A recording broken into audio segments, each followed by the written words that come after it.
6 bulan setelah bercerai, mantan suamiku tiba-tiba menelepon untuk mengundangku ke pernikahannya.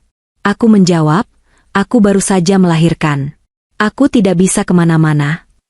Setengah jam kemudian, dia bergegas ke kamar rumah sakitku dengan panik, menatap nanar bayi di pelukanku. Sebelum ceritanya dimulai, silakan tulis di kolom komentar dari daerah mana saja teman-teman yang menonton cerita ini.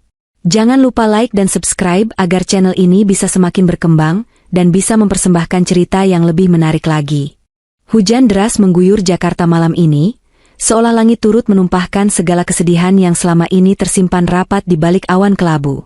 Suara rintik air yang menghantam kaca jendela kamar rawat inap VIP Rumah Sakit Pondok Indah menjadi satu-satunya musik pengantar tidurku yang sunyi. Di luar sana, lampu-lampu kota terlihat buram, bias oleh aliran air yang tak henti-hentinya turun. Jalanan pasti macet total, pikirku sambil meringis pelan, mencoba menggeser posisi dudukku di atas ranjang rumah sakit yang serba putih ini. Rasa nyeri yang menyengat di perut bagian bawah kembali menyadarkanku bahwa aku bukan lagi perempuan yang sama seperti kemarin. Luka bekas sayatan operasi sesar yang baru kulewati semalam masih terasa basah dan perih. Setiap gerakan kecil adalah perjuangan. Aku menoleh ke sisi ranjang, ke arah box bayi transparan di mana sesosok malaikat kecil sedang tertidur pulas. Lang. Nama itu kuberikan padanya dengan harapan hatinya akan seluas angkasa, tidak sempit dan penuh ego seperti ayahnya. Wajahnya begitu damai, kulitnya masih kemerahan, dan napasnya teratur. Dia satu-satunya alasan aku masih bertahan di kota yang kejam ini. Keheningan di kamar itu tiba-tiba pecah oleh getaran ponsel di atas nakas. Layarnya menyala, menampilkan sebuah nama yang seharusnya sudah kuhapus dari memori, tapi bodohnya masih tersimpan rapi di sana. Mas Miko. Jantungku seakan berhenti berdetak sesaat. Mengapa dia menelepon? 6 bulan berlalu sejak palu hakim diketuk. Sejak aku menyeret koperku keluar dari rumah megah kami, tanpa membawa apa-apa selain harga diri.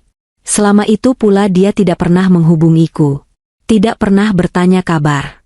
Dia sibuk dengan kerajaan bisnis propertinya, dan tentu saja, dengan wanita itu. Alia. Aku membiarkan ponsel itu bergetar cukup lama, ragu. Apakah aku harus mengangkatnya? Ataukah aku harus membiarkannya mati? Namun, rasa penasaran, atau mungkin sisa-sisa perasaan bodoh yang masih tertinggal, membuat tanganku terulur. Dengan jari gemetar, aku mengusap layar dan mendekatkan benda pipi itu ke telinga. Halo? Suaraku terdengar parau, efek dari obat bius yang belum sepenuhnya hilang dan rasa lelah yang luar biasa. Clara.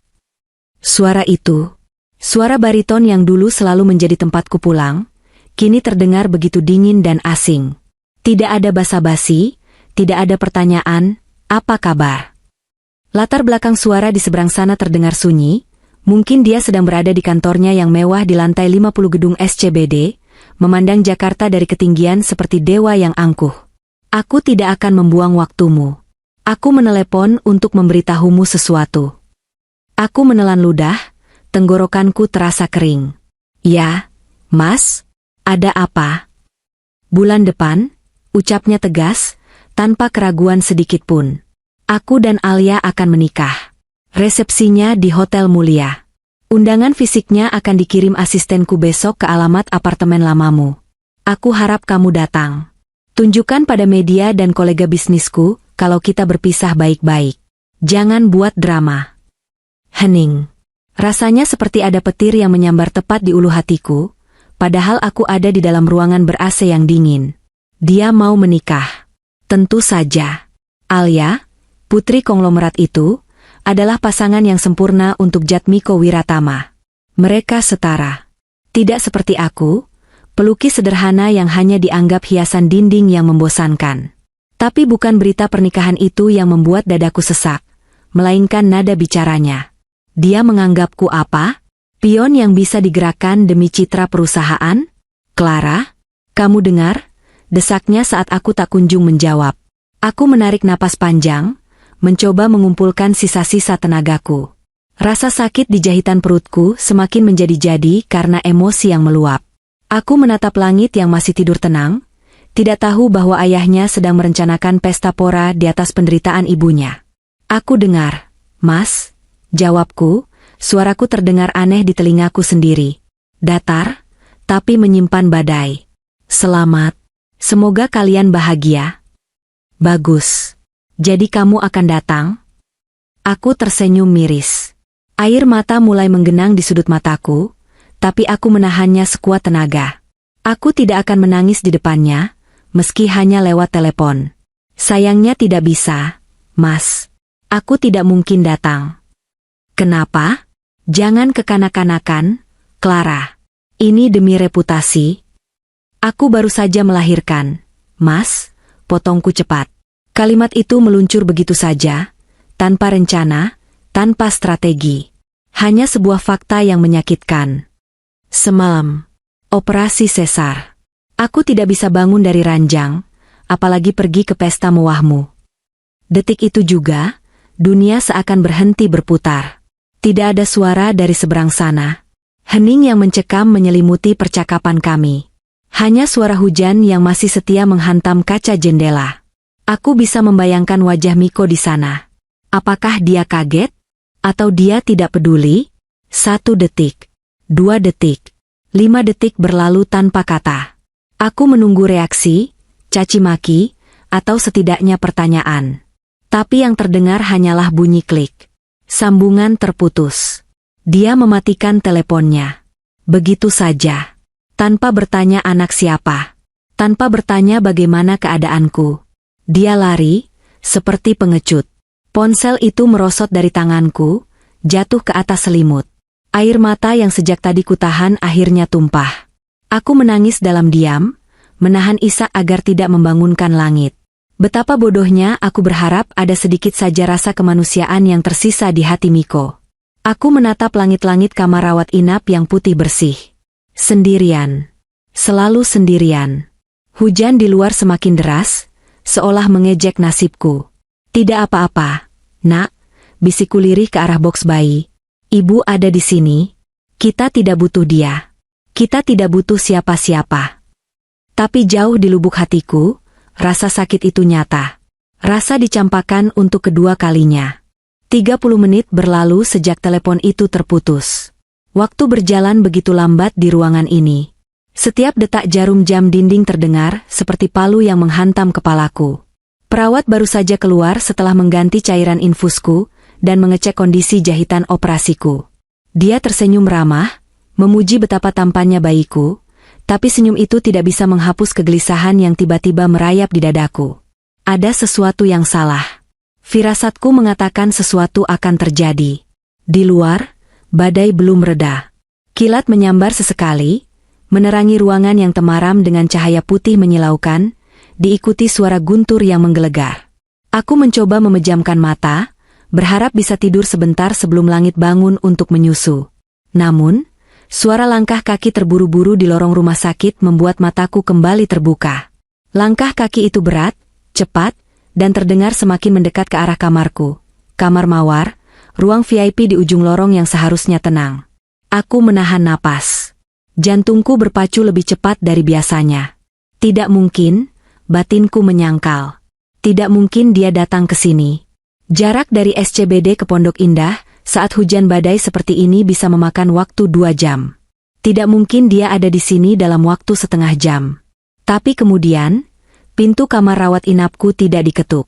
Pintu itu didobrak pelan, namun cukup kuat hingga membentur dinding penahan karet dengan suara bag yang tumpul. Di sana, di ambang pintu, berdiri sosok yang selama 6 bulan ini menghantuiku dalam mimpi buruk dan rindu yang menyiksa. Jat Miko Wiratama. Tapi dia bukan Miko yang biasa kulihat di majalah bisnis atau televisi. Dia bukan CEO perlente dengan setelan jas Armani yang licin tanpa celah. Pria di hadapanku ini tampak berantakan. Jas mahalnya basah kuyup, meneteskan air ke lantai rumah sakit yang steril. Kemeja putihnya menempel di tubuhnya yang tegap, mencetak otot-ototnya yang tegang. Dasi sutranya miring, dan rambutnya yang biasanya disisir rapi dengan pomade kini acak-acakan, lepek oleh air hujan. Dadanya naik turun dengan cepat, napasnya memburu seolah dia baru saja lari maraton. Dia pasti berlari. Dia pasti meninggalkan mobilnya di lobi atau bahkan di pinggir jalan karena macet, lalu berlari menerobos hujan. Lift rumah sakit ini selalu penuh di jam besuk, dan melihat kondisinya, aku yakin dia berlari menaiki tangga darurat sampai ke lantai 5. Matanya yang tajam dan elang itu langsung menyapu seluruh ruangan. Tatapannya liar, mencari-cari, hingga akhirnya terkunci pada satu titik. Bukan padaku, tapi pada box bayi transparan di samping ranjangku. Keheningan di antara kami begitu tebal, hingga rasanya bisa diiris dengan pisau. Dia melangkah masuk perlahan, sepatunya yang basah meninggalkan jejak becek di lantai. Dia mengabaikan tatapanku. Dia berjalan lurus menuju box bayi itu seperti orang yang terhipnotis. Tangannya yang gemetar terulur, menyentuh dinding kaca box bayi. Langit menggeliat kecil, lalu membuka matanya. Mata bulat yang persis seperti mata Miko. Miko terpaku. Dia menatap bayi itu lekat-lekat, seolah sedang mencari jawaban atas teka-teki terbesar dalam hidupnya. Lalu, perlahan, dia mengalihkan pandangannya padaku. Tatapannya berubah. Ada kemarahan, kebingungan, dan sesuatu yang lain. Harapan? Clara. Suaranya serak, napasnya masih belum teratur. Aku mencengkeram selimutku erat-erat, berusaha terlihat tegar meski seluruh tubuhku gemetar. Mau apa kamu kesini, Mas? Bukannya kamu harus meeting persiapan pernikahan? Miko tidak menggubris sindiranku. Dia menunjuk bayi di dalam box dengan jari telunjuk yang gemetar. Jawab aku jujur. Jangan berani-beraninya kamu bohong. Dia mengambil napas panjang, matanya menatapku tajam seolah ingin menembus jiwaku. Kita bercerai 6 bulan yang lalu. Hamil itu 9 bulan. Dia melangkah mendekat ke sisi ranjangku, air hujan dari jasnya menetes mengenai selimutku. Baunya, campuran antara parfum mahal, hujan, dan keringat, memenuhi indera penciumanku. Itu anakku, kan? Tanyanya. Suaranya menekan, penuh intimidasi namun terdengar rapuh di saat yang sama. Aku ingin berteriak padanya. Aku ingin bilang bukan. Aku ingin bilang ini anak orang lain, anak siapa saja asal bukan anak dia. Tapi lidahku keluh. Wajah langit adalah replika sempurna dari wajah Miko. Hidung mancungnya, bentuk bibirnya, bahkan cara dia mengerutkan kening saat tidur. Tidak ada gunanya berbohong. Aku memalingkan wajah, menatap jendela yang basah. Kalau iya, memangnya kenapa? Kamu sudah punya kehidupan baru, Mas. Kamu punya Alia. Anak ini, dia tidak ada dalam rencanamu. Jawaban itu sudah cukup baginya. Itu adalah konfirmasi. Miko mundur selangkah, seolah baru saja ditampar keras. Dia menyugar rambutnya yang basah dengan frustrasi. Matanya kembali menatap langit, kali ini dengan tatapan yang melunak drastis. Ada genangan air di pelupuk matanya yang bercampur dengan sisa air hujan. Anakku. Bisiknya lirih, seolah kata itu adalah mantra suci. Darah dagingku. Tiba-tiba, ekspresi wajahnya berubah drastis. Sisi arogan dan otoriternya kembali muncul dalam sekejap mata.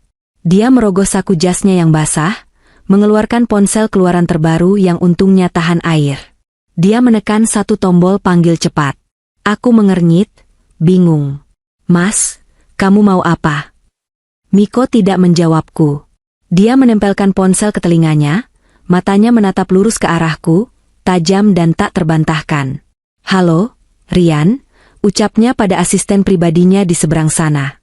Suaranya dingin, tegas, dan berwibawa. Suara seorang CEO yang biasa memberi perintah mutlak. Batalkan semuanya, perintah Miko.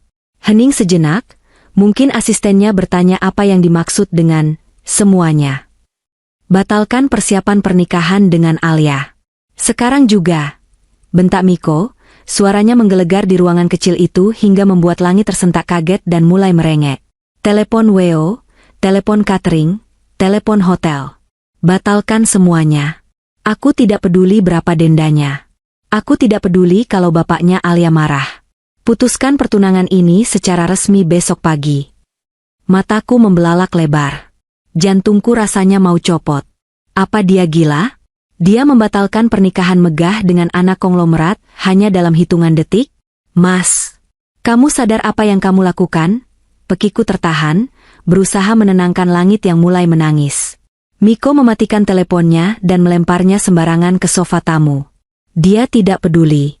Dia mendekat ke boks bayi, dengan canggung tapi penuh kehati-hatian, dia mengulurkan tangannya untuk mengusap pipi Langit yang basah karena air mata.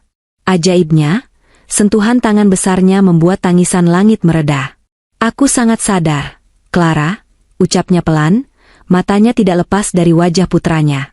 Pewaris Wiratama Group baru saja lahir. Tidak ada yang lebih penting dari ini. Mulai detik ini, kamu dan anak ini adalah prioritas utamaku. Suka atau tidak suka. Aku ternganga, merasa ngeri. Kalimat itu bukan kalimat kasih sayang. Itu adalah kalimat kepemilikan. Miko tidak melihat kami sebagai keluarga yang harus disayangi, tapi sebagai aset yang harus diamankan. Malam ini, di tengah badai Jakarta, aku sadar bahwa aku baru saja masuk kembali ke dalam sangkar emas yang dulu mati-matian kutinggalkan.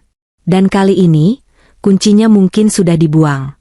Suasana hening di kamar Mawar yang sempat mencekam pasca Miko memutuskan panggilan teleponnya dengan asisten itu tidak bertahan lama. Dalam hitungan menit, ketenangan rumah sakit yang seharusnya menjadi tempat pemulihan ini berubah menjadi kekacauan yang terorganisir, sebuah pertunjukan kekuatan yang hanya bisa dilakukan oleh seseorang dengan kekuasaan dan uang tak terbatas seperti Jat Miko Wiratama. Aku masih duduk terpaku di ranjangku, memeluk lutut dengan perasaan campur aduk antara takut, marah, dan tak percaya. Miko tidak lagi menatapku. Dia sibuk mondar-mandir di ujung ruangan, ponselnya menempel di telinga, memberikan instruksi-instruksi pendek namun tajam kepada siapapun di seberang sana. Aku bisa mendengar potongan-potongan kalimatnya, saya tidak peduli prosedurnya, kosongkan lantai teratas, dan bawa tim keamanan sekarang. Tak lama kemudian, pintu kamar rawatku kembali terbuka. Kali ini bukan didobrak, melainkan dibuka dengan sangat hati-hati oleh seorang pria parubaya berjas putih dengan nama Tag, direktur rumah sakit. Wajahnya pucat, keringat dingin terlihat mengilap di dahinya. Di belakangnya, mengekor kepala perawat dan beberapa staf administrasi yang tampak gugup. Pak Jat Miko, sapa direktur itu dengan suara bergetar, sedikit membungkuk hormat. Kami mohon maaf atas ketidaknyamanan fasilitas standar kami. Kami sudah menyiapkan Presidential Suite di lantai 8 sesuai instruksi Bapak. Tim kami siap memindahkan Ibu Clara dan bayinya sekarang juga. Miko menghentikan langkahnya, menatap direktur itu dengan tatapan menilai yang membuat siapapun merasa kerdil. Pastikan lift khusus steril. Saya tidak mau istri dan anak saya berpapasan dengan orang sakit lainnya, ucapnya dingin. Kata, istri, meluncur begitu saja dari mulutnya, membuat darahku mendidih. Kami sudah bercerai, tapi bagi Miko, status hukum hanyalah kertas yang bisa diabaikan kapan saja dia mau. Baik, Pak. Segera kami laksanakan. Dalam sekejap, kamarku diserbu. Para perawat bekerja dengan cekatan namun penuh ketakutan, seolah satu kesalahan kecil akan membuat mereka kehilangan pekerjaan saat itu juga. Infusku dipindahkan ke tiang berjalan, kursi roda disiapkan, dan barang-barang pribadiku yang hanya sedikit itu dikemas rapi. Aku merasa seperti boneka yang sedang dipindahkan dari satu kotak ke kotak lain yang lebih mahal, tanpa pernah ditanya apakah aku ingin pindah atau tidak. Mas, aku tidak mau pindah, protesku lirih saat Miko mendekat untuk mengambil alih dorongan kursi roda dari perawat. Aku nyaman di sini. Ini berlebihan. Miko menatapku, kali ini matanya sedikit lebih lembut namun tetap keras kepala. Kamar ini sempit, Clara. Sirkulasi udaranya buruk. Langit butuh tempat terbaik. Kamu juga. Jangan membantah, kamu baru saja dioperasi. Aku tidak punya tenaga untuk berdebat. Tubuhku memang masih lemah, dan rasa nyeri di perutku membatasi gerakanku. Akhirnya, aku pasrah saat dia mendorong kursi rodaku keluar, melewati lorong rumah sakit yang kini dijaga ketat. Aku terbelalak melihat pemandangan di luar kamar. Di setiap sudut lorong, berdiri pria-pria berbadan tegap dengan setelan safari hitam dan earphone di telinga mereka. Itu bodyguard Miko. Mereka berdiri tegak seperti patung, mensterilkan jalan yang akan kami lewati. Pengunjung lain dan pasien umum diminta minggir atau menunggu di ruang tunggu. Rasanya seperti sedang ada kunjungan presiden, bukan pemindahan pasien pasca melahirkan. Kami naik lift khusus yang langsung membawa kami ke lantai 8. Begitu pintu lift terbuka, suasana rumah sakit yang bau obat-obatan langsung lenyap.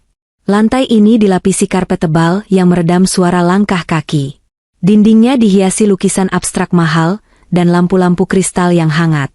Ini adalah lantai VVIP, area yang biasanya hanya dihuni oleh pejabat tinggi atau selebriti papan atas. Miko membawaku masuk ke sebuah ruangan. Tidak, ini bukan ruangan, ini apartemen mewah di dalam rumah sakit. Ada ruang tamu lengkap dengan sofa kulit Italia, dapur bersih, ruang makan, dan kamar tidur pasien yang luasnya 3 kali lipat dari kamar kosku dulu. Jendelanya besar, menampilkan pemandangan kota Jakarta yang masih diguyur hujan, namun dari ketinggian ini, kemacetan di bawah sana terlihat seperti lampu-lampu hias yang indah. Namun, kemewahan ini terasa mencekik. Belum sempat aku mengatur napas dan mencerna perubahan drastis ini, pintu suite kembali terbuka. Kali ini, rombongan orang berseragam biru tua masuk membawa kotak-kotak besar. Logo di kotak-kotak itu membuat mataku membelalak. Gucci, Dior, Burberry, dan berbagai merek perlengkapan bayi premium lainnya yang harganya bisa buat makan setahun. Apa ini, Mas? Tanyaku saat mereka mulai membongkar muatan. Perlengkapan langit, jawab Miko santai, duduk di sofa sambil mengawasi para pekerja yang mulai menyusun box bayi berlapis emas. Secara harfiah, ada aksen emas di tiang-tiangnya, di samping ranjangku. Aku tidak mau anakku memakai baju kasar dari rumah sakit atau baju murah yang kamu beli di pasar. Kulitnya sensitif. Baju yang kubeli itu bahannya katun. Mas, itu lembut. Belaku, merasa tersinggung. Aku sudah menabung berbulan-bulan menyisihkan uang hasil penjualan lukisanku, demi membeli baju-baju bayi terbaik yang mampu kujangkau. Miko tidak mendengarkan. Dia memberi isyarat pada salah satu stafnya. Buang yang lama. Ganti dengan yang baru. Semuanya. Mulai dari popok, baju, selimut, sampai botol susu. Pastikan semuanya steril. Aku hanya bisa melihat dengan nanar seatas berisi baju-baju mungil pilihan hatiku digeser ke sudut ruangan, dianggap sampah, digantikan oleh tumpukan kain sutra dan katun organik impor yang harganya tak masuk akal. Rasanya sakit sekali. Usahaku sebagai ibu seolah ditiadakan dalam sekejap mata oleh kekuatan dompetnya. Puncaknya adalah ketika seorang wanita parubaya dengan seragam putih kaku dan rambut disanggul rapi masuk ke ruangan. Wajahnya datar, tanpa senyum, memancarkan aura disiplin yang tinggi. Dia membawa tas kerja kulit dan papan jalan. Perkenalkan, ini Suster Rahma, kata Miko. Dia kepala perawat bayi bersertifikat internasional. Lulusan terbaik dari Akademi Keperawatan di Singapura, dan punya pengalaman 10 tahun mengurus bayi-bayi keluarga kerajaan di Timur Tengah. Dia yang akan mengurus langit 24 jam. Suster Rahma mengangguk singkat padaku, tatapannya sopan tapi merendahkan. Selamat malam, Ibu Clara. Mulai sekarang, mohon ikuti jadwal yang sudah saya susun demi tumbuh kembang tuan muda langit yang optimal.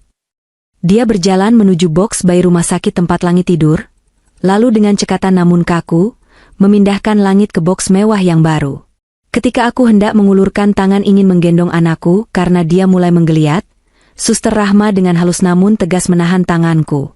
Maaf, Ibu, ucapnya dingin. Ibu baru saja operasi dan masih dalam pengaruh obat-obatan serta kelelahan. Menggendong bayi dalam kondisi emosional dan fisik yang tidak stabil bisa berbahaya.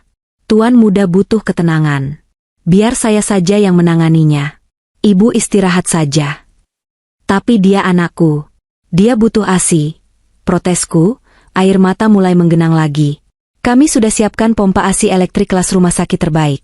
Selamiko dari sofa, matanya fokus pada layar tablet, mengecek fluktuasi saham seolah ini adalah hari kerja biasa. Kamu pompa saja. Nanti Suster Rahma yang berikan lewat botol dot khusus yang menyerupai puting ibu. Lebih efisien dan terukur. Kita bisa tahu persis berapa mililiter yang masuk. Aku terdiam, lidahku keluh. Efisien? Terukur? Dia bicara tentang menyusui anak kami seolah sedang membicarakan pengisian bahan bakar mobil sport miliknya. Malam itu, di tengah kemewahan presidential suite yang dingin, aku merasa lebih kesepian daripada saat aku sendirian di kamar sempit sebelumnya. Aku berbaring di ranjang empuk yang spray sutranya terasa licin di kulit, menatap punggung Suster Rahma yang menghalangi pandanganku ke arah langit. Aku bisa mendengar suara napas anakku, tapi aku tidak bisa menyentuhnya. Miko telah mengubah rumah sakit ini menjadi benteng pertahanannya, dan aku bukan lagi seorang ibu di sini. Aku hanya inkubator yang sudah selesai tugasnya, wadah yang sudah tidak berguna setelah isinya dikeluarkan. Miko tidur di sofa tamu malam itu, menolak pulang meski asistennya sudah membawakan baju ganti. Dia berjaga seperti naga yang menjaga harta karunnya. Tapi harta karun itu bukan aku. Harta karun itu adalah bayi laki-laki di dalam box emas itu. Dan aku sadar, jika aku tidak melakukan sesuatu, aku akan kehilangan langit selamanya di dalam sangkar emas ini. Aku harus keluar. Aku harus lari. Tapi bagaimana caranya lari dari benteng yang dijaga ketat oleh pasukan swasta ini? Pagi harinya, suasana di penjara Moahu ini semakin menyesakan. Matahari pagi yang seharusnya membawa harapan, bagiku hanya menandakan dimulainya satu lagi hari penyiksaan mental. Tirai otomatis terbuka perlahan, membiarkan cahaya masuk, tapi tidak bisa menghangatkan hatiku yang beku. Suster Rahma sudah bangun, atau mungkin dia tidak tidur sama sekali, dan sedang mencatat grafik suhu tubuh dan frekuensi buang air langit di papan jalannya dengan ketelitian seorang ilmuwan nuklir. Miko sudah rapi. Dia mengenakan setelan jas baru yang dibawakan asistennya pagi-pagi buta. Dia sedang sarapan sambil melakukan video call dengan tim legalnya, membahas pembatalan kontrak gedung pernikahan dan pengembalian dana catering. Wajahnya datar, tanpa penyesalan sedikitpun, seolah membatalkan pernikahan adalah rutinitas hariannya. Saya berangkat sebentar, ucapnya padaku tanpa menoleh, sambil merapikan manset kemejanya. Ada rapat umum pemegang saham, RUPS, tahunan jam 10 nanti. Sangat krusial. Saya tidak bisa absen karena ada upaya pengambil alihan saham dari kompetitor. Saya akan kembali sore nanti. Jangan coba-coba keluar kamar. Penjaga ada di depan pintu. Setelah dia pergi, ruangan terasa sedikit lebih lega, meski Suster Rahma masih berdiri di sana seperti patung penjaga. Sekitar pukul 11 siang, interkom berbunyi. Penjaga di depan mengabarkan ada tamu. Siapa? Tanyaku. Ibu Siska, Bu. Mengaku sahabat ibu. Hampir saja aku berteriak kegirangan, tapi aku menahannya. Aku melirik Suster Rahma yang tampak curiga. Biarkan dia masuk. Dia sahabat saya. Pintu terbuka, dan masuklah Siska dengan gaya khasnya. Rambut pendeknya yang dicat sedikit merah menyala, mengenakan kemeja flanel kebesaran dan celana jeans sobek-sobek. Siska adalah antitesis dari segala kemewahan tempat ini. Dia membawa tas belanja kain yang terlihat lusuh dan berbau harum rempah-rempah. Ya ampun, Ra? Seru Siska dengan logat Betawinya yang kental, matanya membelalak melihat interior ruangan. Ini rumah sakit apa hotel bintang 5? Gila tuh mantan laki lu, bener-bener orang kaya gila. Dia langsung memelukku erat, pelukan hangat yang sangat kurindukan. Lu gak apa-apa? Gue denger dari satpam di bawah katanya penjagaannya ketat banget kayak mau ada presiden lewat. Gue sampai harus debat kusir dulu sama tuh bodyguard gorila di depan biar boleh masuk. SSDD. Aku menempelkan jari di bibir, memberi isyarat mata ke arah Suster Rahma yang berdiri kaku di sudut, mengawasi kami seperti elang. Siska menoleh, menatap Suster Rahma dari ujung kaki sampai ujung kepala dengan tatapan menilai. Siapa tuh? Robot? Bisiknya keras, sengaja biar terdengar. Suster Rahma hanya mendengus pelan, membuang muka. Siska duduk di tepi ranjangku dan membuka tas kainnya. Aroma kuah soto ayam yang gurih langsung menyeruak, memenuhi ruangan yang sebelumnya hanya berbau disinfektan mahal dan aroma terapi lavender. Nih, gue bawain soto ayam langganan kita di Melawai. Gue tahu lu pasti enek dikasih makan bubur hambar atau steak mahal yang gak ada rasanya itu. Mumpung si robot lagi lengah, ayo makan. Kami makan berdua, berbagi mangkuk plastik secara diam-diam seperti anak sekolah yang bolos. Rasanya luar biasa. Kuah soto yang hangat dan pedas itu seolah membakar semangatku yang sempat padam. Sambil mengunyah, aku mulai berbisik, menceritakan segalanya pada Siska. Tentang ancaman Miko, tentang Suster Rahma yang melarangku menyentuh anakku sendiri, tentang perasaan terkurung yang menyiksaku. Wajah Siska yang tadinya jenaka berubah menjadi merah padam karena marah. Edan. Itu namanya penculikan berkedok kasih sayang. Ra? Dia pikir karena dia yang nyumbang sperma terus dia bisa ngambil alih semuanya? Gak bisa gitu dong. Lu ibunya, lu yang taruhan nyawa di meja operasi. Gue gak kuat, SIS. Bisikku, air mata menetes ke dalam kuah soto. Gue takut lama-lama langit gak kenal gue. Gue cuma dianggap pabrik susu. Gue harus pergi dari sini. Bawa langit pergi. Siska terdiam sejenak, otaknya yang cerdas. Dia arsitek lulusan terbaik. Meski penampilannya urakan, mulai bekerja. Dia melirik jam tangannya, lalu melirik pintu, dan terakhir melirik Suster Rahma yang sedang sibuk mengganti popok langit dengan prosedur yang rumit. Lu bilang tadi Miko ada RUPS? Tanya Siska pelan. Aku mengangguk. Iya, dia bilang krusial. Dia gak bakal balik sampai sore. Itu celah kita. Siska meremas tanganku. Matanya berkilat penuh tekad. Kita kabur sekarang. Bukan nanti, bukan besok. Sekarang. Gimana caranya? Di depan ada 2 bodyguard. Lift dikunci pakai kartu akses khusus. Siska tersenyum miring. Lu lupa gue siapa? Gue arsitek yang pernah ngerancang renovasi gedung sayap barat rumah sakit ini 2 tahun lalu. Gue tahu jalur tikus yang gak ada di denah brosur. Dia mendekatkan bibirnya ke telingaku, suaranya hampir tak terdengar. Dengerin gue baik-baik. Jam 1 siang nanti adalah jam pergantian shift keamanan dan jam istirahat staf kebersihan. Di belakang pantry lantai ini, ada lift barang yang aksesnya nyambung ke loading dock dapur di basement. Lift itu jarang dipakai kecuali buat angkut limbah medis atau stok makanan besar. Kuncinya manual, dan gue tahu cara ngebuka kuncinya. Jantungku berdegup kencang. Rencana ini gila. Aku baru saja operasi, berjalan saja masih sakit. Tapi Suster Rahma, bodyguard. Gue bakal bikin keributan, kata Siska yakin. Gue bakal tumpahin kopi panas atau apalah ke baju si suster itu biar dia ke kamar mandi. Terus gue bakal nyalain alarm kebakaran palsu di lorong sebelah biar bodyguard panik. Pas mereka lengah, lu harus siap. Lu gendong langit, lari ke pantry. Gue bakal nunggu di sana. Terus kita kemana? Villa tua engkong gue di puncak. Jawab Siska mantap. Tempatnya di pelosok Cisarua, jalannya ancur, gak ada di Google Maps. Miko gak bakal nyari ke sana. Mobil gue, si Karimun butut itu, udah gue parkir di dekat loading dock, bukan di parkiran tamu. Aku menatap Siska, lalu menatap langit yang sedang tertidur di box mewahnya. Rasa takut itu ada, sangat besar. Takut tertangkap, takut Miko marah, takut jahitan operasiku terbuka. Tapi rasa takut kehilangan anakku jauh lebih besar. Jika aku tetap di sini, aku akan mati perlahan-lahan. Jiwaku digerogoti oleh dominasi Miko. Oke, jawabku gemetar. Kita lakukan. Siska mengangguk, lalu berdiri dengan suara keras. Aduh, Ra, gue lupa bawa dompet di mobil. Bentar ya, gue ambil dulu.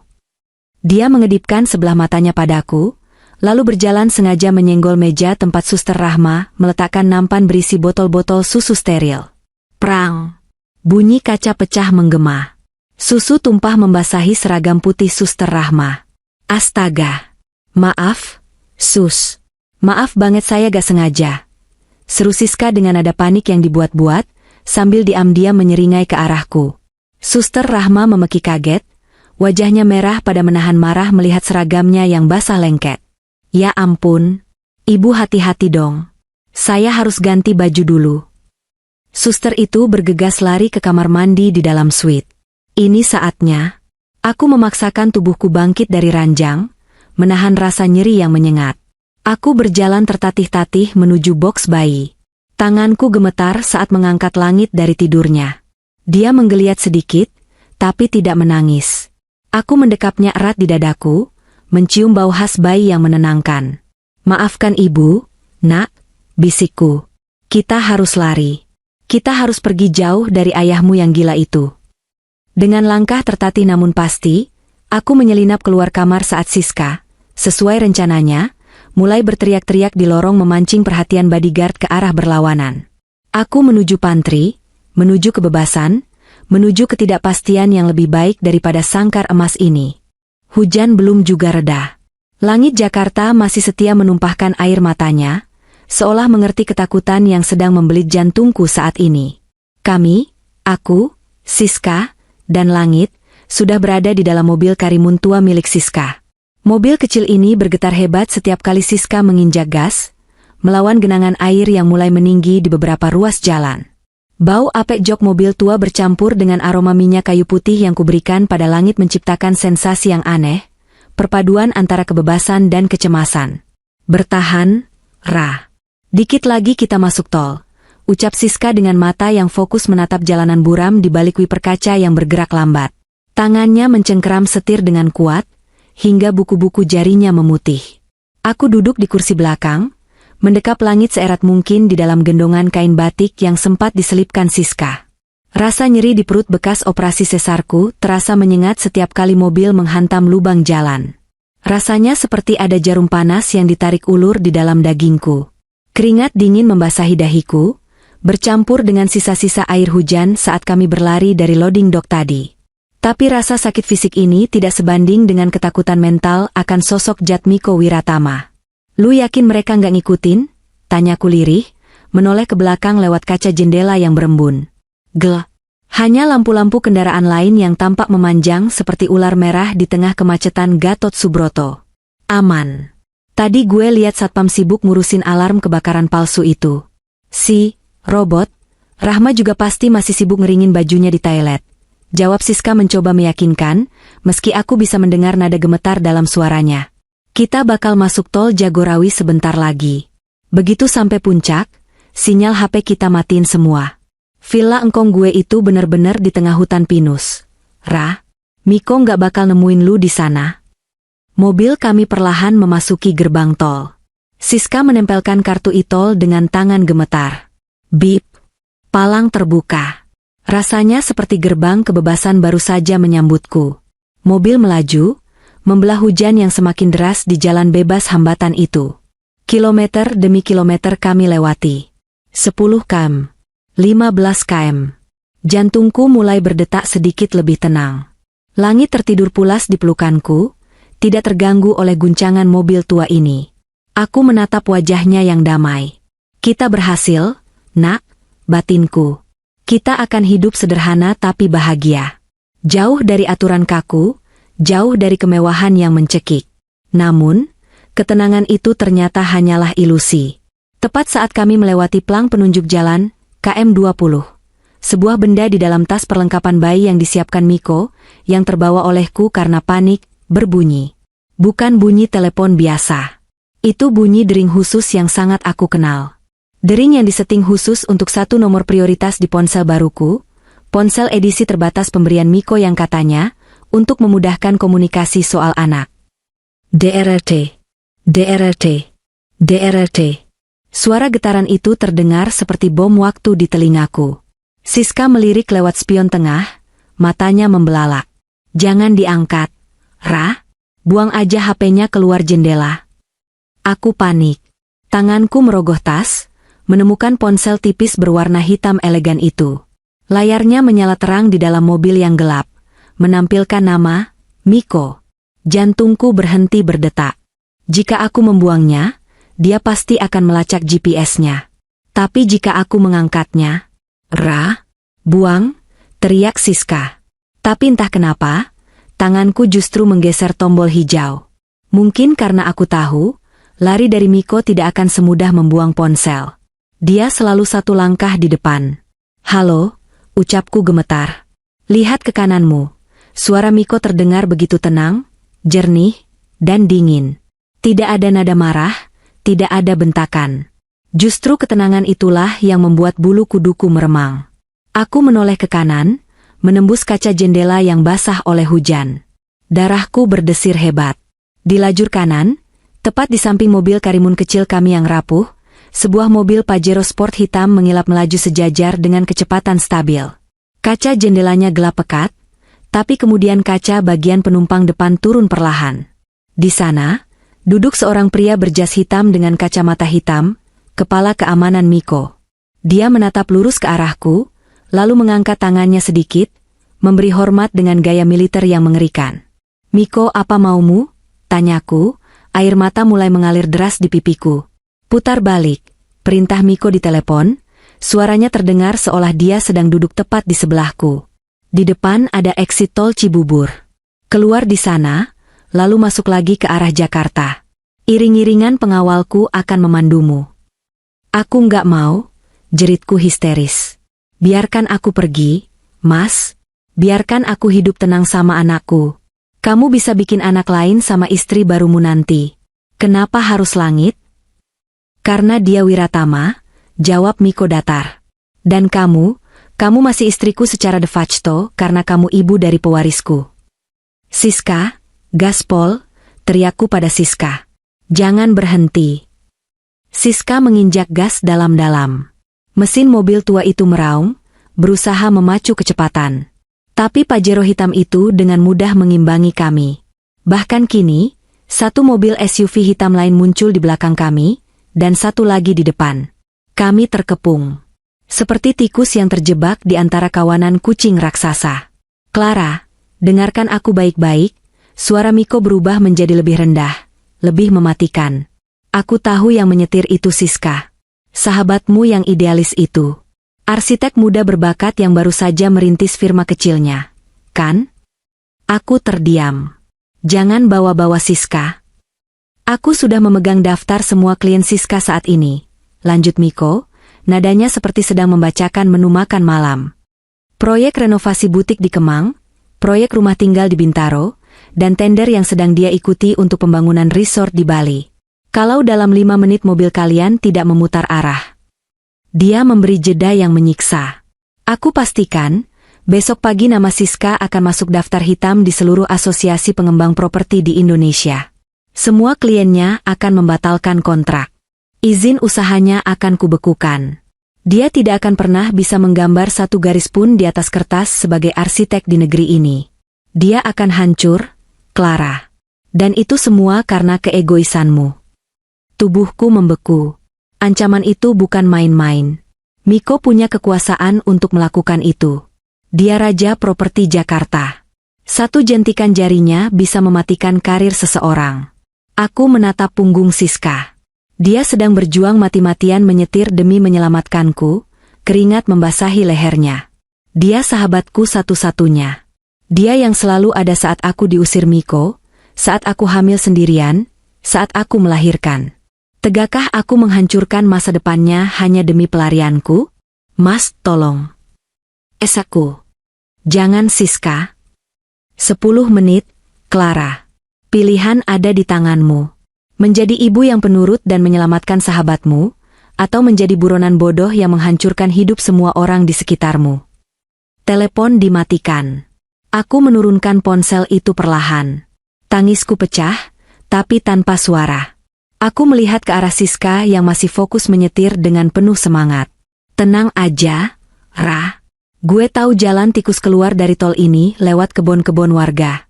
Kita bisa lolos. Seru Siska optimis, tidak tahu bahwa nasibnya sedang berada di ujung tanduk.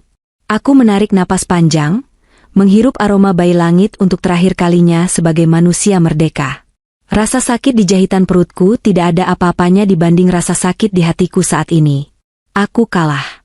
Aku benar-benar kalah. SIS. Panggilku lirih. Ya? Sabar ya, dikit lagi. Putar balik, SIS. Siska menoleh cepat, kaget setengah mati. Mobil oleng sedikit. Apa? Lu gila, Ra? Kita udah sejauh ini. Itu mereka di samping emang nakutin, tapi gue bisa. Putar balik, Siska. Bentakku, air mataku tumpah ruah. Kumohon putar balik sekarang. Kenapa? Kenapa lu nyerah? Siska berteriak frustrasi, memukul setir. Dia bakal hancurin lu, SIS. Ujarku lemah, suaraku parau. Dia bakal matiin karir lu. Dia bakal bikin lu nggak punya apa-apa.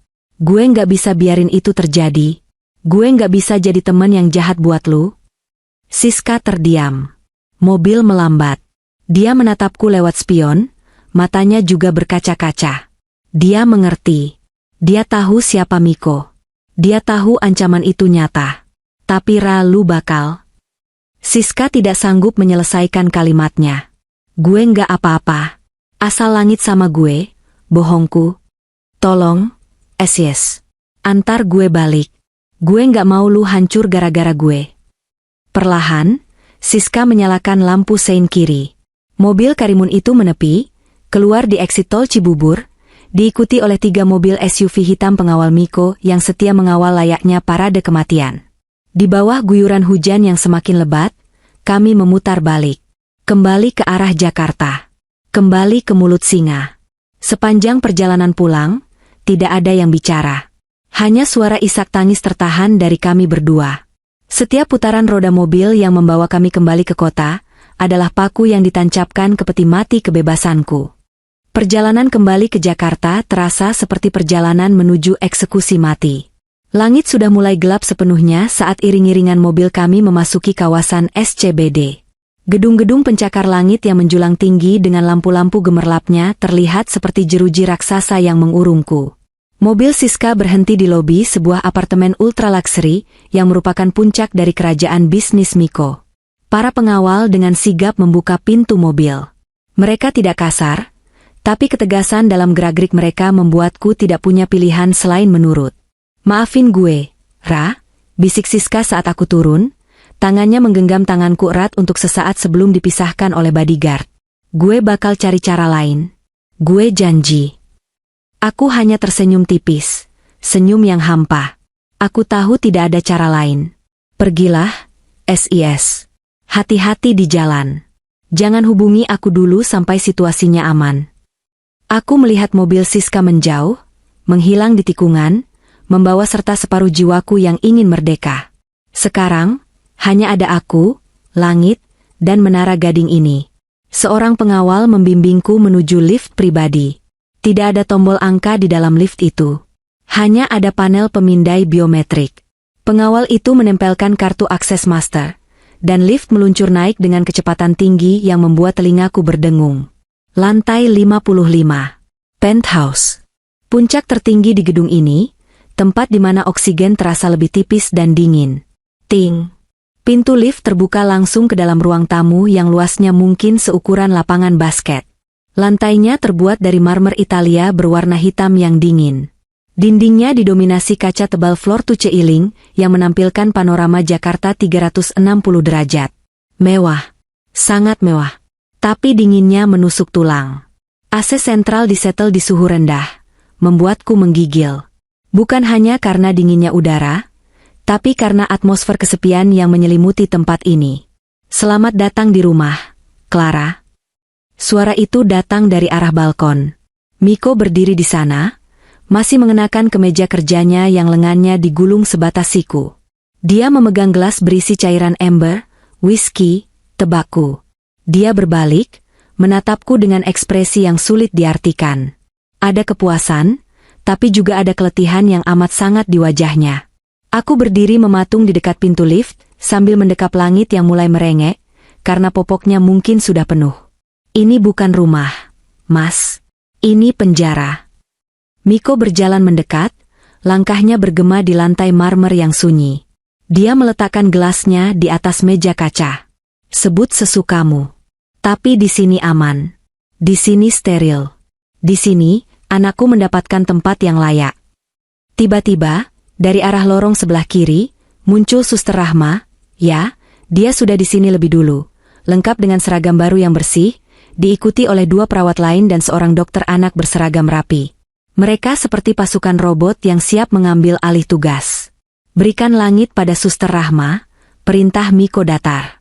Aku mundur selangkah, mendekap langit semakin erat.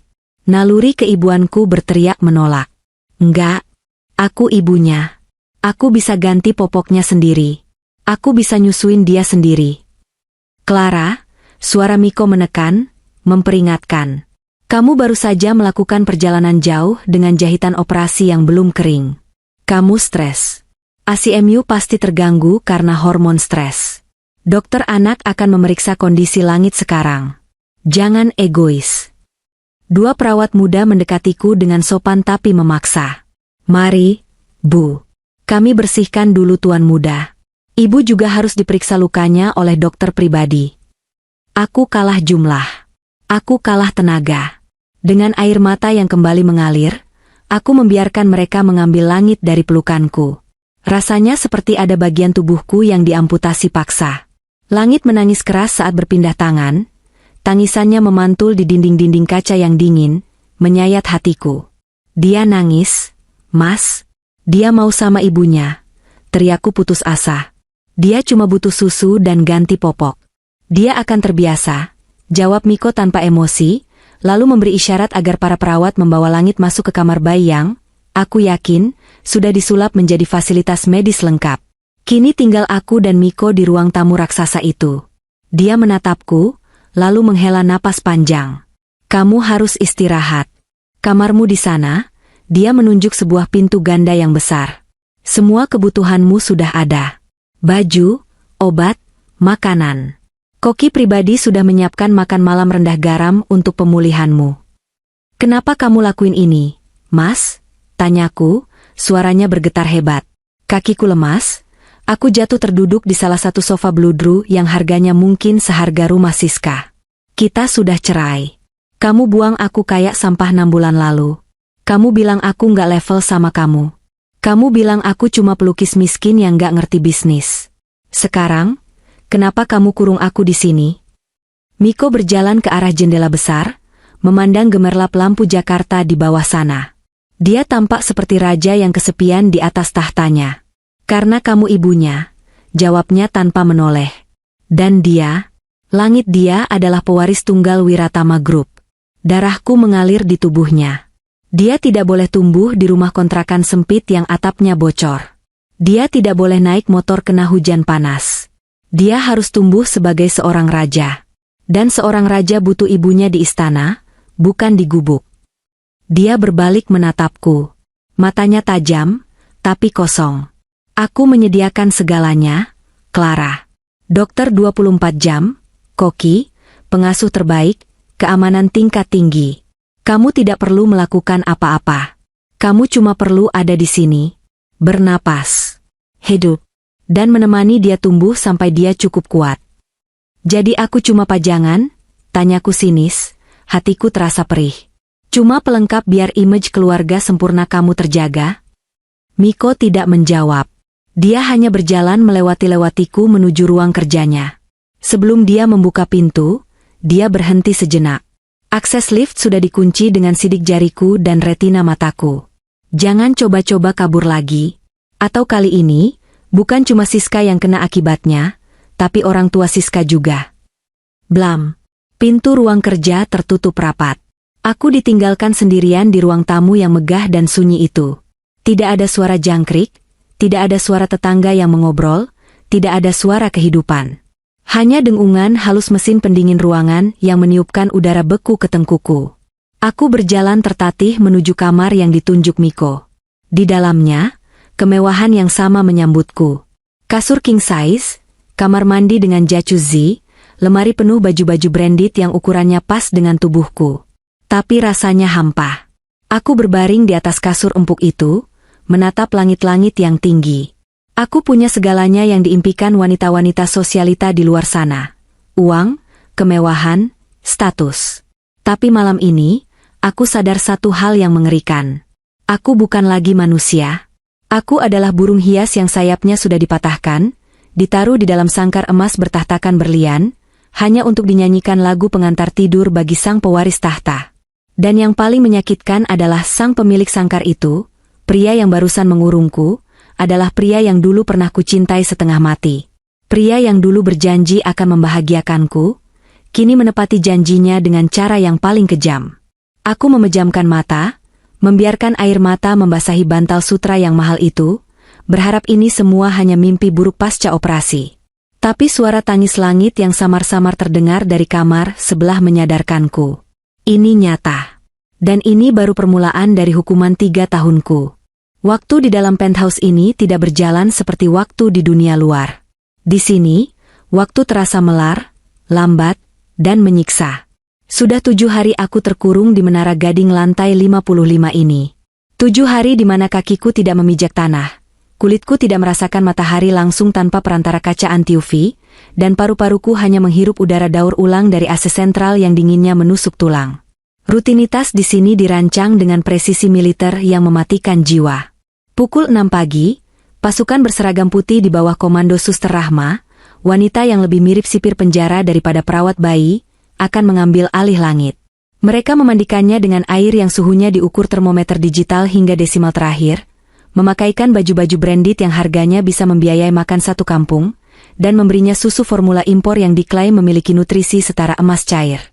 Aku hanya diizinkan melihat dari jarak 2 meter, seolah-olah aku adalah bakteri berjalan yang bisa mengontaminasi aset berharga Wiratama Group itu. Malam ini, kesunyian di penthouse terasa lebih mencekik dari biasanya. Jam dinding digital yang tertanam di cermin ruang tamu menunjukkan pukul 11 malam. Miko belum pulang. Asisten pribadinya, Rian, mengirim pesan singkat melalui interkom bahwa Miko sedang menjamu investor dari Tiongkok dan mungkin baru kembali dini hari. Suster Rahma dan 2 perawat bawahannya sudah masuk ke sayap timur, area khusus staf, setelah memastikan Langit tidur di dalam box pintarnya yang dilengkapi sensor detak jantung. Aku sendirian. Berjalan tanpa tujuan di ruang tamu yang luasnya bisa dipakai bermain bola ini. Kakiku yang telanjang bersentuhan dengan lantai marmer Italia yang dingin. Setiap langkahku tidak menimbulkan bunyi, diredam oleh kesunyian yang absolut. Aku merasa seperti hantu yang gentayangan di museum. Semuanya di sini indah, mahal, dan berkilau, tapi tidak ada satupun yang terasa hidup. Tidak ada foto keluarga yang hangat, tidak ada tumpukan majalah yang berantakan, tidak ada bekas gelas kopi di meja. Semuanya steril. Langkahku terhenti di depan sebuah pintu ganda dari kayu jati solid yang tingginya mencapai 3 meter. Ruang kerja Miko. Biasanya, pintu ini selalu terkunci rapat. Miko sangat paranoid dengan privasi pekerjaannya. Namun malam ini, entah karena kelelahan atau kecerobohan staf kebersihan, aku melihat celah kecil. Pintu itu tidak tertutup sempurna. Ada celah selebar jari kelingking yang membiarkan cahaya lampu jalanan dari jendela di dalamnya menerobos keluar. Jantungku berdegup kencang. Ada dorongan aneh dalam diriku, campuran antara rasa penasaran, keinginan untuk memberontak, dan kerinduan yang sakit untuk memahami pria yang kini menjadi penjaraku. Aku menoleh ke kiri dan ke kanan, memastikan tidak ada CCTV yang mengarah langsung ke titik ini, atau setidaknya berharap tim keamanan di lantai dasar sedang lengah. Dengan tangan gemetar, aku mendorong pintu berat itu. Kriet. Engselnya yang terawat baik hanya mengeluarkan desis halus. Bau ruangan itu langsung menyergap indera penciumanku, membawaku pada gelombang memori yang menyakitkan. Bau itu adalah campuran aroma kayu cendana, kertas tua, tembakau mahal, meski Miko jarang merokok, dan sisa aroma parfum sandalwood yang biasa dia pakai. Itu bau Miko. Bau yang dulu selalu menyambutku pulang kerja, bau yang dulu menenangkanku saat tidur di dadanya, kini berubah menjadi bau otoritas yang menakutkan. Aku melangkah masuk, membiarkan kegelapan menelanku. Ruangan ini lebih dingin dari ruangan lain. Di tengah ruangan, sebuah meja kerja dari kayu mahogani hitam berdiri kokoh seperti altar persembahan. Di belakangnya, dinding kaca raksasa menampilkan panorama Jakarta yang gemerlap, seolah-olah Miko adalah dewa yang mengawasi umat manusia dari kayangan. Aku mendekati meja itu. Jari-jariku menyusuri permukaannya yang licin dan dingin. Tumpukan dokumen tersusun rapi, sejajar sempurna dengan tepi meja. Ada patung kuda dari Kuningan, set pena Montblanc, dan sebuah jam meja antik. Tidak ada satupun benda pribadi.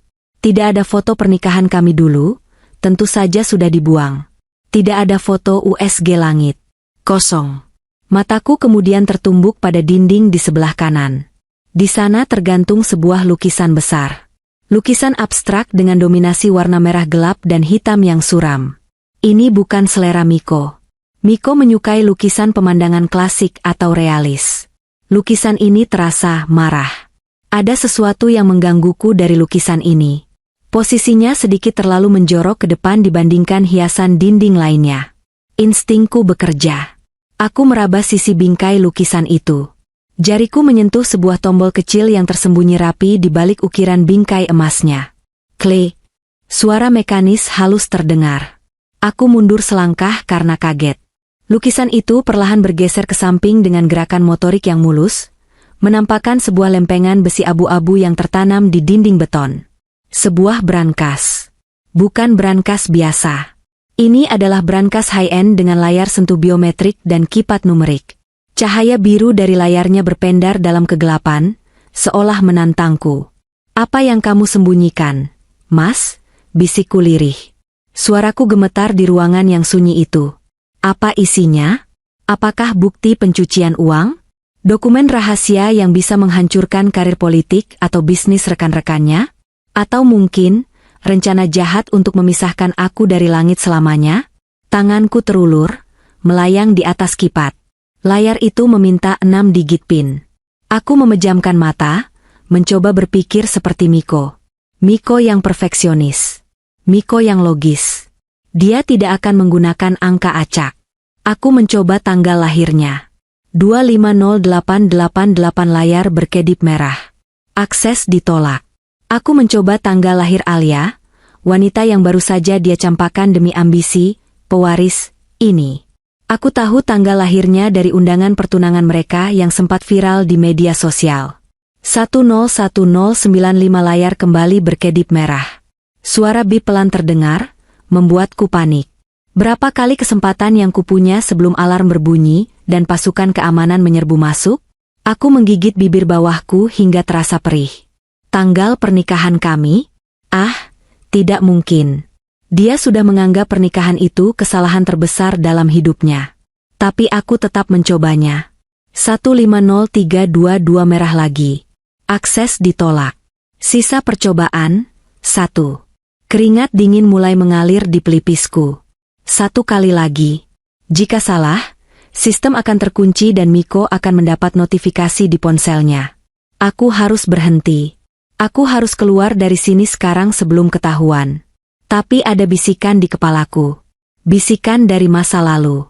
Ingatan tentang Miko yang dulu. Miko yang belum menjadi monster kapitalis. Miko yang menangis haru saat pertama kali aku menerima cintanya. Ada satu tanggal. Tanggal yang tidak pernah kami rayakan secara besar-besaran, tapi selalu menjadi rahasia kecil kami berdua. Tanggal pertemuan pertama kami. 7 tahun yang lalu. Di sebuah desa terpencil di Kulon Progo, Yogyakarta. Saat kami sedang KKN. Hari itu, aku sedang kesulitan menimba air di sumur warga karena embernya tersangkut. Miko, mahasiswa teknik sipil yang kucel, penuh keringat, dan memakai kaos oblong partai yang sudah bolong, datang membantuku. Dia tidak terlihat seperti calon CEO saat itu. Dia hanya pemuda yang tersenyum tulus di bawah terik matahari, dengan gigi gingsul yang manis. 12 Juli. Apakah mungkin? Apakah Miko yang sekarang, yang duduk di singgasana emas di SCBD, masih mengingat pemuda kucel di sumur desa itu? Dengan jari yang gemetar hebat, aku menekan angka-angka itu. Tanggal, bulan, dan 2 digit tahun pertemuan itu. 1207. Jantungku seolah berhenti berdetak saat jariku menekan 2 digit terakhir tahun itu. Bip. Heja. Klik. Klek. Suara mekanisme kunci terbuka terdengar seperti ledakan di telingaku. Pintu brankas besi yang berat itu sedikit terbuka. Aku terpaku. Napasku tercekat di tenggorokan. Dia menggunakannya. Dia menggunakan tanggal pertemuan kami sebagai kunci untuk menjaga rahasia terdalamnya. Dadaku terasa sesak. Apa artinya ini? Perlahan, aku menarik gagang brankas itu. Pintu terbuka lebar. Cahaya dari layar digital menerangi bagian dalam brankas yang dilapisi beludru hitam. Aku mengharapkan tumpukan uang tunai. Aku mengharapkan emas batangan. Aku mengharapkan pistol. Tapi brankas itu nyaris kosong. Hanya ada 3 benda yang tergeletak sepi di rak tengah. Benda pertama adalah sebuah gulungan kertas yang sudah menguning dan agak lecek di bagian ujungnya. Benda kedua adalah sebuah kotak perhiasan kecil dari beludru merah yang sudah botak. Benda ketiga adalah sebuah amplop coklat tebal dengan segel resmi. Dengan tangan gemetar, aku mengambil gulungan kertas itu terlebih dahulu. Karet gelang yang mengikatnya sudah getas dan putus saat aku menyentuhnya. Aku membuka gulungan itu perlahan. Air mataku langsung merebak, mengaburkan pandanganku. Ini adalah lukisanku. Bukan lukisan profesional yang kujual di galeri. Ini adalah lukisan sketsa cat air pertamaku saat semester 3. Gambarnya sederhana, bahkan cenderung jelek dan proporsinya salah. Gambar wajah Miko yang sedang tertidur di perpustakaan kampus, dengan mulut sedikit terbuka dan buku menutupi dadanya. Kertasnya murah, cat airnya luntur di beberapa tempat. Dulu, aku ingat sekali, aku hendak meremas kertas ini dan membuangnya ke tong sampah asrama karena merasa gagal menangkap wajahnya. Tapi Miko merebutnya. Dia merapikan kertas itu dengan tangannya yang besar, lalu menyimpannya di dalam buku diktat beton miliknya. "Jangan dibuang, Ra," katanya waktu itu sambil tersenyum. "Nanti kalau aku jadi orang sukses, lukisan ini harganya bakal lebih mahal dari Mona Lisa. Karena ini lukisan pertama dari wanita yang aku cintai." Dia menyimpannya selama bertahun-tahun. Melalui perpindahan rumah, melalui pertengkaran, melalui perceraian. Dia menyimpannya di brankas dengan keamanan tertinggi, seolah kertas lecek ini lebih berharga dari saham perusahaannya. Aku meletakkan lukisan itu dengan hati-hati, lalu beralih ke kotak perhiasan usang itu. Aku membukanya. Di dalamnya tergeletak sebuah kalung dengan liontin manik-manik plastik berwarna biru muda. Warnanya sudah memudar, talinya sudah agak berserabut. Ingatanku langsung terlempar ke 6 bulan lalu. Malam jahanam itu. Malam di mana pertengkaran hebat terjadi sebelum dia mengusirku. Saat itu, dia menghinaku, mengatakan bahwa aku tidak pantas bersanding dengannya. Dalam kemarahan yang memuncak, aku menarik paksa kalung ini dari leherku, kalung yang dia belikan di pasar malam sekaten seharga Rp10.000 saat kami pacaran, dan melemparkannya ke wajahnya. "Ambil semua barang sampahmu. Aku nggak butuh," teriakku waktu itu. Kalung itu jatuh ke lantai, dan aku ingat dia menginjaknya saat berjalan keluar kamar. Ternyata dia memungutnya lagi. Dia mengambil sampah itu, menyimpannya kembali di kotak, dan menguncinya di sini. Tangis tanpa suara mulai mengguncang bahuku. "Miko, manusia macam apa kamu? Kamu mengusirku dari hidupmu, kamu hendak menikahi wanita lain, tapi kamu mengurung kenangan kita di dalam besi ini? Ini bukan cinta yang sehat. Ini adalah obsesi. Ini adalah ketidakmampuan untuk melepaskan masa lalu, bercampur dengan ego yang terlalu tinggi untuk mengakui kesalahan. Dia mencintai kenangan tentangku, tapi dia gagal mencintai aku yang nyata." Terakhir, aku mengambil amplop coklat tebal itu. Segelnya berlogo kantor notaris paling mahal di Jakarta. Di depannya tertulis, "Dokumen pribadi, sangat rahasia." Aku membuka segelnya. Tanganku semakin dingin saat membaca judul dokumen di dalamnya. Surat wasiat dan hibah dana abadi. Mataku membelalak membaca baris demi baris tulisan hukum yang rumit itu. Angka-angka yang tertera di sana membuat kepalaku pening. Dengan ini saya, Jatmiko Wiratama, menghibahkan dana abadi sejumlah 500 miliar rupiah, 500 miliar rupiah, yang disimpan dalam bentuk deposito dan obligasi negara, khusus untuk anak kandung saya, Langit Wiratama. 1/2 triliun rupiah. Dia menyisihkan uang sebanyak itu untuk bayi yang baru berumur beberapa hari. Tapi bukan nominal uang itu yang membuat napasku tercekat, melainkan paragraf selanjutnya. Dana ini akan dikelola oleh wali amanat sampai anak tersebut berusia 21 tahun. Adapun wali amanat yang saya tunjuk secara mutlak adalah ibu kandungnya, Saudari Clara, dengan hak penuh untuk menggunakan bunga deposito demi kesejahteraan anak, tanpa campur tangan pihak keluarga besar Wiratama lainnya. Dan di bagian paling bawah, ada klausul tambahan yang ditulis tangan oleh Miko sendiri, dengan tinta biru yang masih terlihat baru. Jika terjadi sesuatu yang menyebabkan saya meninggal dunia atau tidak cakap hukum, hak asuh penuh atas Langit Wiratama jatuh kembali kepada ibunya, Clara, beserta seluruh aset properti pribadi saya di kawasan Menteng dan apartemen ini, dengan syarat Clara tidak menikah lagi sebelum Langit berusia 17 tahun. Surat ini bertanggal 3 hari yang lalu. Tepat sehari setelah dia membawa kami paksa dari rumah sakit. Aku menutup mulutku, menahan isak tangis yang semakin deras. Tubuhku merosot, jatuh terduduk di lantai karpet di depan brankas yang terbuka. Di balik topeng monsternya, di balik arogansi dan kekejamannya menculik kami, ternyata ada ketakutan yang luar biasa besar dalam diri Miko. Dia takut mati. Dia takut bangkrut. Dia takut keluarganya yang serakah, yang aku tahu memang jahat, akan merebut Langit dan menelantarkanku. Surat wasiat ini adalah cara dia melindungi kami dari dalam kubur. Seandainya dia tiada. Dia mencintai kami. Sangat mencintai kami. Tapi caranya mencintai begitu rusak. Dia pikir cinta itu adalah tentang memberi uang, memberi jaminan masa depan, dan mengurung objek cintanya agar tidak pergi. Dia tidak paham bahwa cinta itu juga tentang kebebasan, tentang menghargai, tentang sentuhan hangat yang bukan sekadar transaksi. Mas. Lirihku, memanggil namanya dalam kegelapan. Kenapa kamu jadi begini? Kenapa harus dengan cara menyakiti? Tiba-tiba, suara Ting Liv terdengar dari kejauhan. Darahku berdesir. Miko pulang. Aku panik. Dengan gerakan secepat kilat yang didorong adrenalin, aku memasukkan kembali lukisan, kotak kalung, dan amplop itu ke dalam brankas. Tanganku gemetar hebat saat menutup pintu besi yang berat itu. Bip. Terkunci. Aku menekan tombol di bingkai lukisan.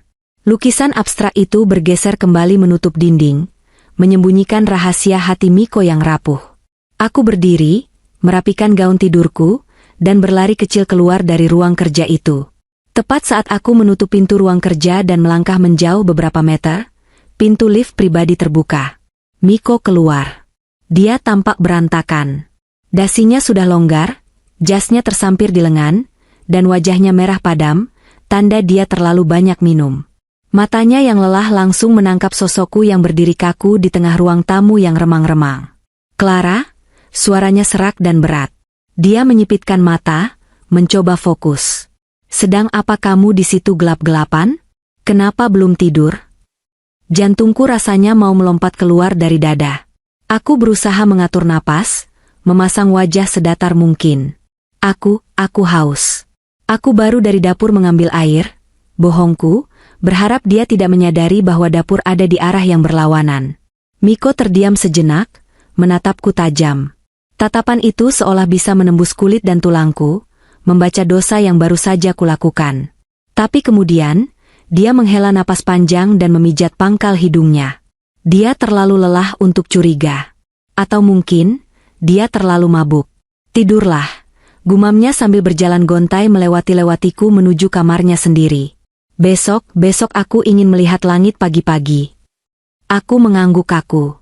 Saat dia melewatiku, bau alkohol yang menyengat tercium jelas, tapi di baliknya, aku masih bisa mencium aroma sandalwood yang sama dengan aroma di ruang kerja tadi. Aroma kesepian. Malam itu, aku kembali ke kamarku dengan perasaan yang berubah total.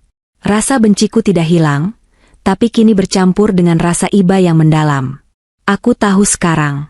Aku memegang kartu asnya. Aku tahu di mana letak hatinya yang tersisa. Dia bukan robot tak berperasaan. Dia hanyalah pria yang tersesat dalam ambisinya sendiri, pria yang mencoba membeli cinta karena dia lupa cara merasakannya. Dan besok aku akan menggunakan kartu as itu. Bukan untuk menghancurkannya, tapi untuk menyelamatkan anakku dari nasib menjadi manusia kesepian seperti ayahnya. Pagi itu dimulai dengan keributan. Bukan keributan suara, melainkan keributan batin yang meledak menjadi konfrontasi fisik. Langit demam, tubuhnya panas saat disentuh, dan dia rewel sejak subuh. Tangisannya melengking, mengisi lorong-lorong penthouse yang biasanya sunyi. Aku bergegas lari dari kamarku menuju kamar bayi, naluri ibuku berteriak panik. Tapi di ambang pintu, aku dihalangi. Suster Rahma berdiri di sana seperti tembok beton. Sementara di belakangnya, dokter anak pribadi Miko sedang memeriksa langit yang menangis histeris di atas meja periksa. Minggir, anakku sakit, teriakku, mencoba menerobos. Maaf, Ibu Clara, ucap Suster Rahma dingin, merentangkan tangannya menghalangiku. Dokter sedang melakukan pemeriksaan intensif. Kehadiran ibu yang panik hanya akan membuat bayi semakin stres. Mohon tunggu di luar. Dia butuh aku. Dia butuh dipeluk ibunya. Aku mendorong bahu Suster Rahma, tapi wanita itu kokoh sekali. Ini prosedur standar, Bu. Tuan Miko sudah menginstruksikan agar penanganan medis diserahkan pada ahlinya. Ibu tidak punya latar belakang medis, balasnya tanpa perasaan. Di dalam sana, langit terus menangis, memanggil-manggil dengan bahasa bayinya yang hanya aku yang mengerti. Dia ketakutan dikelilingi orang-orang asing bermasker dan berjas putih. Dia butuh bau tubuhku. Dia butuh detak jantungku. Rasa marah yang selama ini kupendam akhirnya meledak. Ini sudah keterlaluan. Miko tidak hanya memenjarakanku, dia juga mencoba memutus ikatan batin antara ibu dan anak. Dia pikir dia bisa menggantikan pelukan ibu dengan dokter lulusan Harvard? Tidak. Tidak bisa. Aku mundur, bukan karena menyerah, tapi untuk menyusun strategi. Aku menunggu sampai malam tiba. Aku menunggu sampai sang raja pulang ke istananya. Malam harinya, cuaca Jakarta cerah setelah seharian mendung. Langit malam bersih, menampakkan bulan yang menggantung pucat di atas hutan beton SCBD. Miko sedang berdiri di balkon penthouse, tempat favoritnya untuk merenung. Dia sudah melepas atribut perangnya, jas dan dasi sudah hilang, digantikan kemeja putih yang lengan bajunya digulung santai. Dia memegang gelas berisi red wine mahal, menatap kosong ke arah kemacetan di Jalan Jenderal Sudirman di bawah sana. Dari ketinggian ini, manusia dan mobil terlihat seperti semut yang tidak berarti. Mungkin begitulah cara dia melihat dunia sekarang. Aku membuka pintu kaca geser balkon dengan hentakan yang cukup keras. Angin malam langsung menerpa wajahku, menerbangkan rambut panjangku yang sengaja kutgerai. Miko, panggilku. Suaraku tidak lagi bergetar seperti kemarin. Suaraku kini dingin, tajam, dan penuh tekad. Miko tidak menoleh. Dia hanya menggoyangkan gelas wine-nya pelan. Dokter bilang demam langit sudah turun. Cuma reaksi pasca imunisasi. Kamu tidak perlu drama berlebihan. Lihat aku saat aku bicara, tuntutku. Miko berbalik perlahan. Wajahnya tampak lelah, ada lingkaran hitam samar di bawah matanya.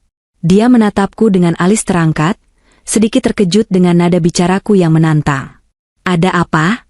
Kalau kamu mau membahas soal pulang ke kontrakan kumuhmu itu, jawabannya masih sama. Tidak. Aku melangkah maju, mendekatinya hingga jarak kami hanya tinggal 1 meter. Aku bisa mencium aroma anggur dari napasnya. Aku tidak minta pulang. Aku tahu aku tidak bisa keluar dari sini. Kamu menang. Kamu punya uang, kamu punya kekuasaan, kamu punya pasukan yang menjaga pintu. Aku sadar diri. Miko mendengus, menyesap wine-nya. Baguslah kalau kamu sudah sadar. Ini demi masa depan langit. Dia pewaris Wiratama, Clara. Dia tidak bisa hidup sembarangan. Tapi aku punya syarat. Potongku cepat, menatap lurus ke dalam manik matanya yang hitam pekat. Miko tertawa kecil, tawa yang kering dan meremehkan. Dia meletakkan gelasnya di pagar balkon, lalu bersedekap. Syarat? Kamu pikir kamu dalam posisi tawar-menawar? Kamu di sini atas belas kasihanku, Clara. Aku bisa saja mengambil langit dan menendangmu keluar kapan saja. Lakukan saja kalau berani, tantangku. Lakukan, dan lihat apa yang terjadi pada anakmu. Miko menyipitkan mata. Apa maksudmu? Kamu bisa membeli semua dokter terbaik, semua suster bersertifikat internasional, semua mainan termahal. Tapi kamu tidak bisa membeli ikatan batin, Mas. Tadi pagi, langit menangis 2 jam. Dia tidak mau diam meskipun doktermu memberinya obat penenang. Dia baru diam saat suster Rahma lengah, dan aku berhasil menyelinap masuk untuk memeluknya. Dia butuh ibunya. Dia butuh detak jantungku, bukan mesin monitor. Aku mengambil napas panjang, lalu mengeluarkan kartu asku. Dan aku tahu, jauh di lubuk hatimu yang paling dalam di balik brankas besi di ruang kerjamu itu, kamu sebenarnya peduli. Kamu tidak ingin langit tumbuh menjadi monster dingin sepertimu. Kamu ingin dia merasakan cinta. Wajah Miko berubah pucat sejenak saat aku menyebut kata, brankas. Matanya membelalak kaget, menyiratkan kepanikan yang segera dia tutupi dengan topeng kemarahan. Kamu masuk ruang kerjaku, desisnya berbahaya. Itu tidak penting, jawabku tenang, meski lututku gemetar. Yang penting adalah tawaran yang akan aku ajukan sekarang. Terima atau tolak. Miko terdiam, rahangnya mengeras. Dia sedang menimbang-nimbang. Dia tahu aku benar soal langit. Dia melihat sendiri betapa rewelnya anak itu tanpa aku. Katakan, ujarnya kaku. Pertama, aku mengacungkan jari telunjuk. Pecat suster Rahma. Sekarang juga. Atau setidaknya, singkirkan dia dari kamar bayi. Aku yang akan mengurus langit 100%. Memandikan, menyusui, mengganti popok, menidurkan, mengajari bicara. Semuanya aku. Tim medismu boleh memantau dari jauh, tapi jangan pernah sentuh anakku kecuali darurat. Aku ibunya, bukan inkubator. Miko tampak berpikir. Egonya terusik, tapi logikanya berjalan. Baik. Suster Rahma memang terlalu kaku. Aku setuju. Kedua, suaraku merendah, menjadi lebih serius. Perjanjian ini ada batas waktunya. Maksudmu? Aku akan tinggal di sini. Aku akan menjadi istri pajanganmu di depan kolega bisnis kalau perlu. Aku akan tersenyum di depan kamera wartawan. Aku akan menjadi ibu yang sempurna dan mendidik langit di dalam sangkar emas ini. Tapi hanya selama 3 tahun. Miko mengerutkan kening dalam, bingung. 3 tahun? Ya. Sampai langit berusia 3 tahun dan masuk prescol. Itu masa golden age-nya. Di usia itu, dia sudah cukup mandiri. Dia sudah bisa berjalan, bicara, dan memahami dunia. Pondasi kasih sayangnya sudah terbentuk.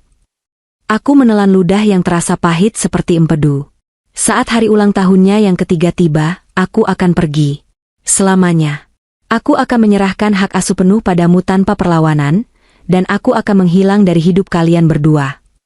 Hening. Angin malam menderu kencang di ketinggian lantai 55, mengacak-acak rambut kami, tapi suasana di antara kami membeku. Miko menatapku dengan tatapan tak percaya. Kamu mau meninggalkan anakmu sendiri? Demi egomu untuk bebas? Bukan demi egoku. Seruku, air mata mulai menggenang. Tapi karena aku sadar, aku tidak akan pernah cocok di duniamu. Mas, aku cuma pelukis miskin. Aku cuma akan jadi benalu yang memalukan bagimu. Langit pewaris Wiratama, dia butuh ibu sosialita yang selevel denganmu, bukan aku. Aku memberimu waktu 3 tahun untuk mempersiapkan segalanya. Setelah itu, kalian bisa hidup bahagia tanpa aku. Ini adalah pertaruhan terbesarku. Kebohongan terbesarku. Aku tidak benar-benar ingin pergi. Tapi aku tahu Miko. Aku tahu cara kerja otaknya. Miko adalah seorang pebisnis ulung yang arogan. Dia memiliki kepercayaan diri yang melambung setinggi langit. Di dalam kepalanya saat ini, aku bisa mendengar dia berpikir, 3 tahun? Itu waktu yang sangat lama. Dalam 3 tahun, aku pasti bisa membuat Clara jatuh cinta lagi padaku. Aku bisa memberinya kemewahan sampai dia lupa pada hidup sederhananya. Aku bisa menaklukkannya kembali. Dia tidak akan pernah mau pergi setelah merasakan nikmatnya menjadi Nyonya Wiratama selama 3 tahun. Dia berpikir ini adalah kemenangannya. Dia berpikir aku sedang menyerahkan diri secara perlahan. Perlahan, sudut bibir Miko terangkat membentuk senyum tipis yang penuh kemenangan. Matanya berkilat licik. 3 tahun, ya? Waktu yang cukup adil. Dia berjalan mendekat, lalu mengulurkan tangannya padaku. Bukan untuk memeluk, tapi untuk menjabat tangan, seolah kami sedang menyepakati kontrak akuisisi perusahaan. Sepakat, katanya dengan nada suara yang mengandung kepuasan. Selama 3 tahun ini, kamu milikku, maksudku, kamu milik langit sepenuhnya di rumah ini. Semua fasilitas, kartu kredit, mobil, pelayan, semuanya milikmu. Dan setelah 3 tahun, jika kamu masih cukup bodoh untuk ingin pergi, pintu terbuka lebar. Dia sangat yakin aku tidak akan pergi, batinku miris. Aku menyambut uluran tangannya. Tangan yang dulu hangat dan penuh kasih sayang itu, kini terasa dingin dan kasar. Sepakat. Jabat tangan itu terjadi di bawah sinar bulan pucat. Perjanjian iblis antara seorang ibu yang putus asa dan seorang ayah yang terobsesi. Kami berdua merasa menang, padahal sebenarnya kami berdua sedang kalah. Miko melepaskan tanganku, lalu meneguk habis sisa wainnya. Malam ini Suster Rahma akan kukirim ke apartemen staf. Kamu bisa tidur di kamar bayi mulai sekarang. Jangan kecewakan aku. Dia berjalan masuk ke dalam, meninggalkan aroma alkohol dan kemenangan semu di balkon. Aku menunggu beberapa saat di luar, membiarkan angin mengeringkan air mataku. Lalu aku masuk. Aku berjalan lurus menuju kamar bayi. Benar saja, Suster Rahma sudah tidak ada. Ruangan itu kini sunyi, hanya diterangi lampu tidur temaram berbentuk bulan sabit. Aku mendekati boks bayi mewah itu. Langit sudah bangun, tapi dia tidak menangis. Matanya yang bulat dan jernih menatapku. Dia menggerakkan tangan mungilnya ke arahku. Aku mengangkatnya. mendekapnya erat di dadaku. Kulitnya yang hangat bersentuhan dengan kulitku, detak jantungnya seirama dengan detak jantungku. Inilah rumahku yang sesungguhnya. Bukan gedung mewah ini, tapi tubuh mungil ini. Aku membawanya duduk di kursi goyang rocking chair di dekat jendela besar yang menampilkan pemandangan kota. Nina Bobo, oh Nina Bobo. Aku mulai bernyanyi pelan. Suaraku parau, tapi penuh perasaan. Lagu sederhana yang dulu sering dinyanyikan ibuku di kampung. Lagu yang tidak ada harganya, tidak bisa dibeli dengan miliaran rupiah. Kalau tidak Bobo, digigit nyamuk. Langit menatapku lekat, lalu perlahan kelopak matanya memberat. Tangannya yang mungil menggenggam jari telunjukku erat sekali, seolah takut aku akan pergi lagi. Dia tersenyum dalam tidurnya, senyum malaikat yang murni tanpa dosa. Tanpa kusadari, di ambang pintu kamar bayi yang sedikit terbuka, sesosok bayangan berdiri di sana. Miko. Dia tidak masuk. Dia juga tidak pergi ke kamarnya. Dia berdiri mematung di sana, bersandar pada kusen pintu, separuh tubuhnya tersembunyi dalam kegelapan lorong. Dia melihat pemandangan itu. Dia melihat mantan istrinya yang sederhana, mengenakan daster tidur biasa, bukan gaun sutra mahal yang dia belikan, sedang meninabobokan pewaris kerajaannya dengan penuh cinta. Dia melihat kedamaian yang tidak pernah bisa dia beli dengan uangnya. Dia melihat kehangatan yang tidak pernah ada di ruang rapat direksi, maupun di pesta-pesta sosialita. Pemandangan itu begitu indah, begitu suci, sekaligus begitu menghancurkan baginya.